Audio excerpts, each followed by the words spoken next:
Hello students, आप सभी का एनालिटिक्स आईएएस पर स्वागत है।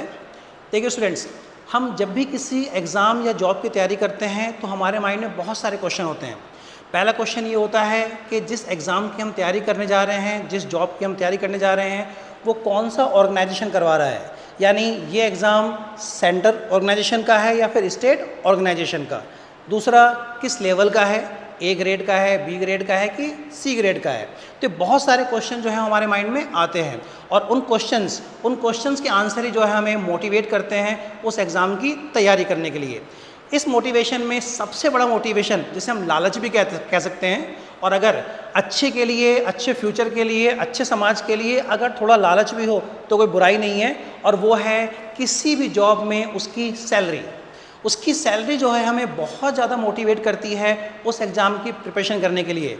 बेसिकली बात करें आईएएस पीसीएस, ठीक है, आईएएस पीसीएस की जो जॉब है वो नो डाउट हमें हमारे देश और समाज में कुछ करने के लिए डायरेक्टली जोड़ती है, लेकिन ये भी सच है कि वहाँ की सैलरी, वहाँ का पावर, वहाँ का चार्म वो भी हमें अट्रैक्ट करता है।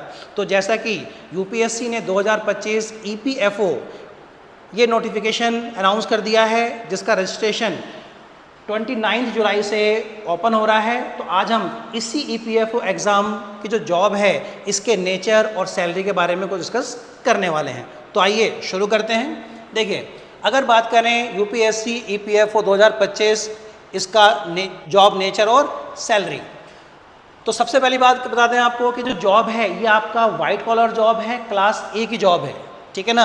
आप इस जॉब में लगने के बाद जो लेवल आईएएस पीसीएस का होता है सेम वही लेवल आपका होगा, वही चार्म आपका होगा, बस एक लिटिल डिफरेंस होगा, और वो ये कि यहाँ पर आपको बंगला और गाड़ी, जैसे कहते हैं लाल बत्ती, वो आपको नहीं मिलेगी।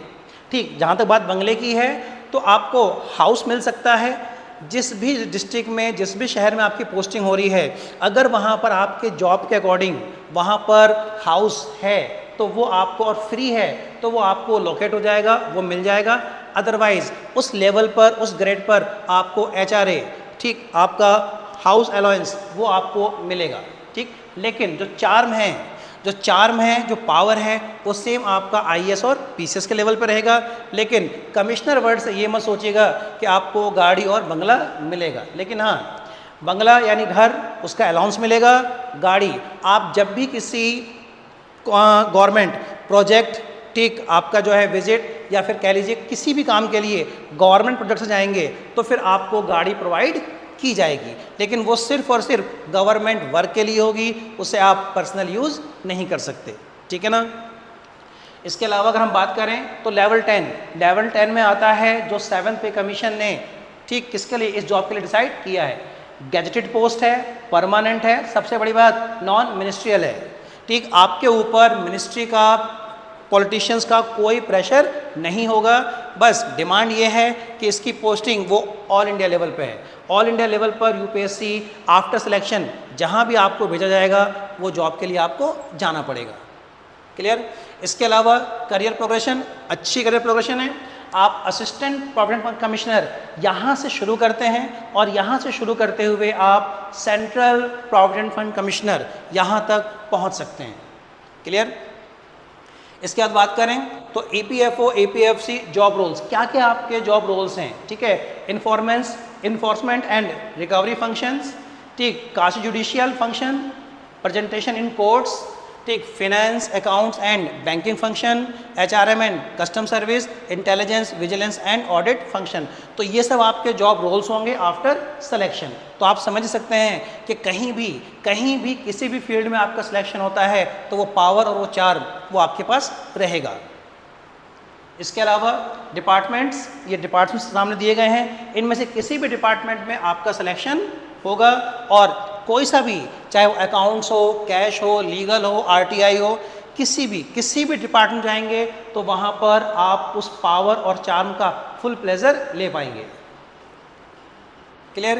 अब अगर हम सैलरी की बात कर लें तो देखिए, 7th पे कमीशन के अकॉर्डिंग जो इसका पे बैंड है वो है आपका 15,600 से 39,100, ठीक, और ग्रेड पे जो है वो है आपका 5400 यानी 5400, ठीक है। मीन्स अगर सैलरी की बात करें यानी बेसिक पे जो आपका मूल वेतन है वो हो जाएगा आपका 56,100, जिसमें अगर हम बात करें महंगाई भत्ता वो होगा आपका 29,733।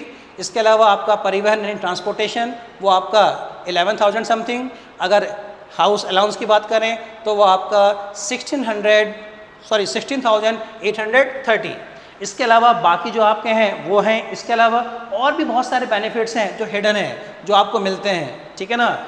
अगर टोटल अगर हम क्या सैलरी की बात करें, पेमेंट की बात करें, तो वो आपका बनता है 1,15,679, जो नेट सैलरी के रूप में आपको मिलेगा 1,06,896। तो ये अपने आप में एक बहुत ही हैंडसम सैलरी है, बहुत हैंडसम सैलरी। तो जो स्टूडेंट्स थोड़ा भी सोच रहे हैं कि प्रिपरेशन करनी चाहिए कि नहीं करनी चाहिए, सिलेबस टफ होगा, वो बस सिर्फ और सिर्फ यहाँ फोकस करें, सिर्फ इस पर फोकस करें, ऑटोमेटिकली क्या है आपको एनर्जी और विटामिन्स वो मिलने शुरू हो जाएंगे, ठीक है ना। ये बहुत हैंडसम अमाउंट है। यहाँ तक पहुँचने के लिए भारत में 50% से ऊपर लोगों को सारा जीवन लग जाता है, ठीक है, पूरा जीवन लग जाता है और यहाँ तक वो फिर भी नहीं पहुँच पाते। और आप नेक्स्ट 4 मंथ में, नेक्स्ट 6 मंथ में यहाँ तक पहुँच सकते हैं।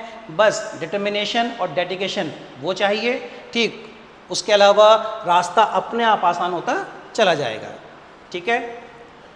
अब बात करते हैं एनालिटिक्स आईएएस की। तो एनालिटिक्स आईएएस ने 10 अगस्त 2025 से नेक्स्ट 60 डेज़ के लिए आपके करियर को डेडिकेट होते हुए, समर्पित होते हुए, आपके सिलेक्शन को अपना मानते हुए 10 अगस्त से एक नया बैच शुरू करने जा रहे हैं, जो आपके सपनों को साकार करने के लिए हमेशा समर्पित रहेगा। Clear students?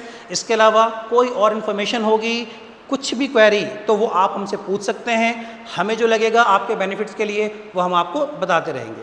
Okay students, have a good day, thank you so much.